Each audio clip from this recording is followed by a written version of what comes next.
తమ్మినేని సీతారాం గారి కుటుంబం అజ్ఞాతంలో ఉన్నారనే వార్తలు విపరీతంగా వైరల్ అవుతున్నాయి. శ్రీకాకుళంలో సంచలనం సృష్టించిన సుమారు 4 కోట్ల రూపాయల విలువైన భూ కబ్జా కుట్ర కేసులో తమ్మినేని సీతారాం గారు, ఆయన భార్య వాణిశ్రీ గారు, కుమారుడు వెంకట శ్రీరామ చిరంజీవినాథ్ నిందితులుగా ఉన్నారు. ఈ కేసులో అరెస్టు ఖాయం కావడంతో తమ్మినేని తన కుటుంబ సభ్యులతో సహా వెళ్లిపోయినట్టు తెలుస్తుంది. ఇంట్లో 2 సొంత కార్లున్నా అనుమానం రాకుండా ప్రైవేట్ ఇన్నోవా కారును రప్పించి అందులో వెళ్లినట్లు చెబుతున్నారు. పోలీసులు తమ లొకేషన్ ట్రాక్ చేయకుండా ఉండేందుకు మొబైల్స్ కూడా ఇంట్లోనే వదిలేసి వెళ్లినట్టు తెలుస్తుంది. చాపురం పంచాయతీ బలగ పరిధిలో ఉన్న భూ యజమాని గోవిందరాజులు బ్రతుకుండగానే ఆయన చనిపోయినట్టు నకిలీ మరణ ధృవీకరణ పత్రం సృష్టించి భూమిని కాజేశారనే ఆరోపణలపై కేసు నమోదైంది. ఒడిశాకు చెందిన ఒక మహిళని భూ యజమాని ఏకైక వారసురాలుగా తెరపైకి తెచ్చి ఆ స్థలాన్ని తమ్మినేని సీతారాం గారి కుమారుడు పేరు మీద అక్రమంగా రిజిస్ట్రేషన్ చేసినట్టు గుర్తించారు. ఈ వ్యవహారం తాజాగా వెలుగులోకి వచ్చింది. ఈ వ్యవహారంలో భాగమైన 13 మంది నిందితుల్లో హిరమండలం సబ్ రిజిస్ట్రార్ సహా 8 మందిని అరెస్ట్ చేసి రిమాండ్కి పంపారు. అంతేకాకుండా తమ్మినేని కుటుంబ సభ్యుల కోసం తీవ్రంగా గాలిస్తున్నారని చెప్పారు పోలీసులు. మాజీ హోంగార్డ్ త్రినాథ్, సతీష్ కుమార్, రజనీ తదితరులు ఒక ముఠాగా ఏర్పడి నకిలీ పత్రాలతో 10 సంఖ్యలో దొంగ రిజిస్ట్రేషన్లు చేసినట్టు విచారణలో తేల్చారు. వైసీపీ హయాంలో స్పీకర్ హోదాలో ఉన్నప్పుడు తమ్మినేని కొనుగోలు చేసిన భూముల్లో ఇలాంటి అక్రమ రిజిస్ట్రేషన్లు ఇంకేమైనా ఉన్నాయా అనే కోణంలో కూడా విచారణ సాగుతుంది. ఈ భూమితో పాటు తమ్మినేని కుటుంబానికి చెందిన టిఎస్ఆర్ కాలేజ్ పక్కన 8 సెంట్ల స్థలం, చింతామణి గ్రామంలో 23 ఎకరాల గ్రామీణ భూములు కుమారుడి పేరు మీద బలవంతంగా గిఫ్ట్ రాయించుకోవడం, చివరికి బంధువు మరణిస్తే వారిల్లు, అనారోగ్యంతో చనిపోయిన ఒక పేద పోలీస్ కానిస్టేబుల్ భార్యను బెదిరించి రైల్వే స్టేషన్ దగ్గర ఇల్లు కూడా గుంజేశారన్న ఆరోపణలే కాకుండా మరెన్నో ఆరోపణలు ఆయన మీద, ఆయన కుటుంబం మీద వస్తున్న నేపథ్యంలో తమ్మినేని సీతారాం గారి జీవితంలో అత్యంత ఆసక్తికరమైన అన్ని విషయాలు ఈ వీడియోలో తెలుసుకుందాం. తమ్మినేని సీతారాం గారు 1955 జూన్ 10న శ్రీరామూర్తి గారు, ఇందుమతి గారుల దంపతులకి శ్రీకాకుళం జిల్లా తొగరం గ్రామంలో జన్మించారు. ఆయన విద్యాభ్యాసం కోటబొమ్మాలి, టెక్కలి, శ్రీకాకుళం పట్టణంలో సాగింది. ఇంటర్మీడియట్ లో సిఈసి గ్రూప్ చదివిన ఆయన డిగ్రీలో ఉండగా ఆటల మీద చిన్నప్పటి నుంచి ఉన్న అమితమైన ఆసక్తితో పాటు వెయిట్ లిఫ్టింగ్ లో బాగా రాణిస్తూ ఉండడంతో పలు క్రీడల్లో పాల్గొనడానికి వీలుగా శ్రీకాకుళం గవర్నమెంట్ డిగ్రీ కాలేజ్ లో తన బిఏ డిగ్రీని మధ్యలోనే ఆపేశారు. అయితే సీతారాం గారు నేషనల్ గేమ్స్ లో కూడా వెయిట్ లిఫ్టింగ్, బాడీ బిల్డింగ్ పోటీల్లో పాల్గొన్నారు. అంతేకాకుండా ఏషియన్ గేమ్స్ లో కూడా ప్రాతినిధ్యం వహించారు. అంతేకాకుండా mister Srikakulam, mister Andhra titles కూడా సాధించిన ఆయన చిన్ననాటి నుంచి సమాజం పట్ల, ప్రజా సమస్యల పట్ల అవగాహన కలిగి ఉండడమే కాకుండా విద్యార్థి దశ నుంచే నాయకత్వ లక్షణాలు కలిగి ఉండేవారు. చాలా చిన్న వయసులోనే ఆమదాలవలస షుగర్ ఫ్యాక్టరీ డైరెక్టర్ గా నియమితులయ్యి తొలిసారి ప్రజా జీవితంలోకి అడుగుపెట్టిన ఆయన షుగర్ ఫ్యాక్టరీ కార్యకలాపాల్లో బాగా చురుగ్గా ఉండడంతో స్థానిక రైతులు, పెద్దలు, నాయకులతో తక్కువ సమయంలోనే మంచి పరిచయాలు ఏర్పడ్డాయి. అంతేకాకుండా తమ్మినేని సీతారాం గారి తాతయ్య లచ్చయ్య గారు ఊరి పెద్దగా, ఆపదలో ఉన్న వారిని ఆదుకునే వ్యక్తిగా పేరు సంపాదిస్తే, సీతారాం గారి పెదనాన్న పాపారావు గారు ఎమ్మెల్యేగా కూడా సేవలందించడమే కాకుండా ఎంతో హుందాగా రాజకీయాలు చేసి ఆదర్శంగా నిలిచారు. సీతారాం గారి చిన్నతనంలో విపరీతంగా వ్యాయామం చేయడం వల్ల ముఖం లోపలికి లాగినట్లుగా ఉండేది. ఆ సమయంలో అమెరికా మాజీ అధ్యక్షులు అబ్రహం లింకన్ గారి లాగా గడ్డం పెంచితే బాగుంటుందని మేనకోడలు సలహా ఇవ్వడంతో గడ్డం పెంచారు. అది తనకు బాగా సూట్ అయ్యిందని అందరూ చెప్పడంతో దాన్ని అలా కొనసాగించారు. సీతారాం గారిది పెద్దలకు కుదిర్చిన వివాహమే. స్వయంగా తన అక్క కూతురైన మేనకోడలు వాణిశ్రీ గారితో ఆయన వివాహం ఎంతో ఘనంగా జరిగింది. ఇద్దరికి మొదటి నుంచి మనసులో ఒకరంటే ఒకరికి బాగా ఇష్టం ఉన్నప్పటికీ వ్యక్తపరచుకోలేదు.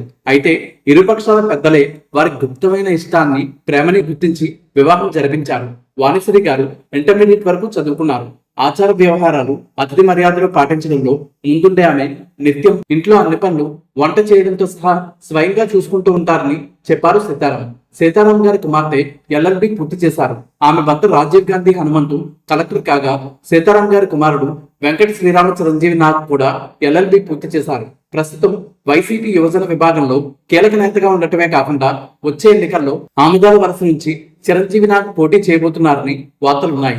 అలాగే సీతారాం గారి మేనల్లుడు కోన రవికుమార్ స్వయంగా సీతారాం గారి మీద 2 సార్లు ఎమ్మెల్యేగా విజయం సాధించడం గమనార్హం. అలాగే సీతారాం గారి భార్య వాణిశ్రీ గారు కూడా సీతారాం గారి స్వగ్రామమైన తొగరం నుంచి సర్పంచ్ గా సేవలందించడం విశేషం.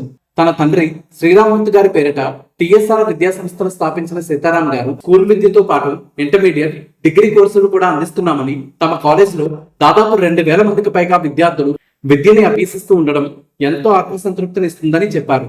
1982లో తెలుగుదేశం పార్టీ ఆవిర్భావంతో ఎంతో మంది యువకుల్లాగే తెలుగుదేశం పార్టీలో చేరిన సీతారాం గారికి ఎన్టీఆర్ గారు ఆమదాల వలస నుంచి తెలుగుదేశం పార్టీ టికెట్ ఇవ్వడంతో 1983 ఎన్నికల్లో 4273 ఓట్ల మెజార్టీతో కాంగ్రెస్ పార్టీ అభ్యర్థిపై విజయం సాధించి తొలిసారి ఎమ్మెల్యేగా అడుగుపెట్టిన సీతారాం గారు 1985 ఎన్నికల్లో వరుసగా రెండవసారి 2129 ఓట్ల మెజార్టీతో విజయం సాధించారు. ఆ తర్వాత 1989 ఎన్నికల్లో స్వల్ప తేడాతో ఓటమి పాలైన ఆయన 1994 ఎన్నికల్లో మరోసారి విజయం సాధించడమే కాకుండా ఎన్టీఆర్ గారి కేబినెట్ లో మంత్రిగా పనిచేశారు.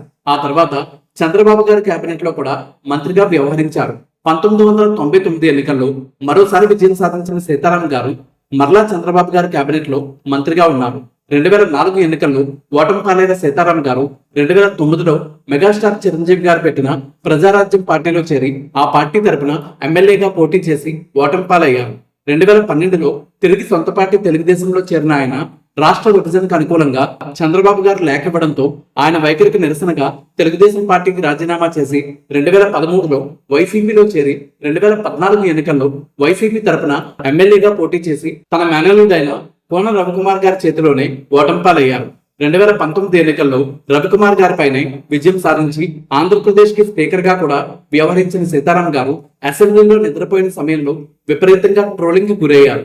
ప్రభుత్వ విప్గా 5 ఏళ్లు, అలాగే స్పోర్ట్స్ అథారిటీ ఆఫ్ ఆంధ్రప్రదేశ్ సాప్ అధ్యక్షుడిగా 3 సంవత్సరాలు సేవలందించిన సీతారాం గారు తెలుగుదేశం పార్టీ శ్రీకాకుళం జిల్లా అధ్యక్షుడిగా కూడా 3 సార్లు సేవలందించారు.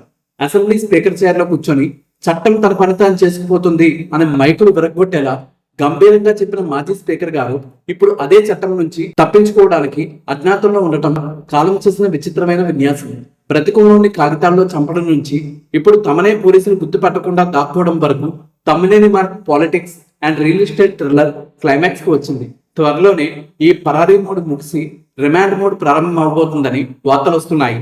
గతంలో నేను దేన్నైనా భరిస్తాను గాని అవినీతిని మాత్రం సహించను అన్న సీతారాం గారికి ఈ పరిస్థితి రావడం నిజంగా స్వయంకృతమే అనిపిస్తుంది. పరిటాల రవి గారితో సీతారాం గారికి ఎంతో ఆత్మీయ బంధం ఉండేది. అసెంబ్లీలో పక్కపక్క ఛాంబర్లలో ఉంటూ ఒకరి ఇంటి వంటలు మరొకరు తినేంతగా ఉండేవారమని, పరిటాల హత్య తర్వాత ఆయన సతీమణి సునీతమ్మ నామినేషన్ వేసే సమయంలో తానే ఇన్ఛార్జ్ గా వెళ్లానని, శవాల మధ్య నుంచి నడుచుకుంటూ వెళ్లిన ఆ రోజుల గురించి చెప్పారు తమ్మినేని. మొత్తంగా 1983 నుంచి 2024 వరకు 10 సార్లు ఆమదాల వలస నియోజకవర్గం నుంచే పోటీ చేసిన సీతారాం గారు 5 సార్లు విజయం సాధించగా మరో 5 సార్లు ఓటమి పాలయ్యారు. తమ్మినేని సీతారాం గారి కుమారుడు చిరంజీవి నాగ్ వివాహం 2022లో బొడ్డేపల్లి మాధురి గారితో ఎంతో ఘనంగా జరిగింది. ఆ వేడుకలకి అప్పటి ముఖ్యమంత్రిగా ఉన్న వైఎస్ జగన్మోహన్ రెడ్డి గారితో పాటు ఎంతో మంది స్త్రీ రాజకీయ ప్రముఖులు హాజరయ్యారు. చిరంజీవి నాగ్ గారు శ్రీరామ డిజిటల్ కమ్యూనికేషన్ నెట్వర్క్ మరియు TVSR filling station petrol bunk, అంతేకాకుండా లక్ష్మీ గణపతి ఎడ్యుకేషన్ సొసైటీ బాధ్యతలు చూసుకోవడంతో పాటు తన తండ్రికి రాజకీయంగా చేదోడు వాదోడుగా కూడా ఉన్నారు. అయితే ఈ భూ కుంభకోణం కేసులో ఆయన కూడా ఆరోపణలు ఎదుర్కొంటున్నారు. రాజకీయ నాయకులు ఎవరైనా కూడా అత్యాశకి పోకుండా కుంభకోణాలకు పాల్పడి ఎంతో కష్టపడి సంపాదించుకున్న పేరు ప్రఖ్యాతుల్ని, హోదాని కోల్పోకుండా కాస్తైనా విలువలు పాటిస్తే బాగుంటుందని వ్యాఖ్యానిస్తున్నారు సామాన్య ప్రజలు. ఇదండి మన వీడియో. ఈ వీడియో మీకు నచ్చిందా? నచ్చితే తప్పకుండా మీ అమూల్యమైన అభిప్రాయాన్ని కామెంట్ చేయండి. అలాగే మన సోషల్ మీడియా అకౌంట్ ని, మన యూట్యూబ్ ఛానల్ ని తప్పకుండా ఫాలో అవ్వండి. Thank you.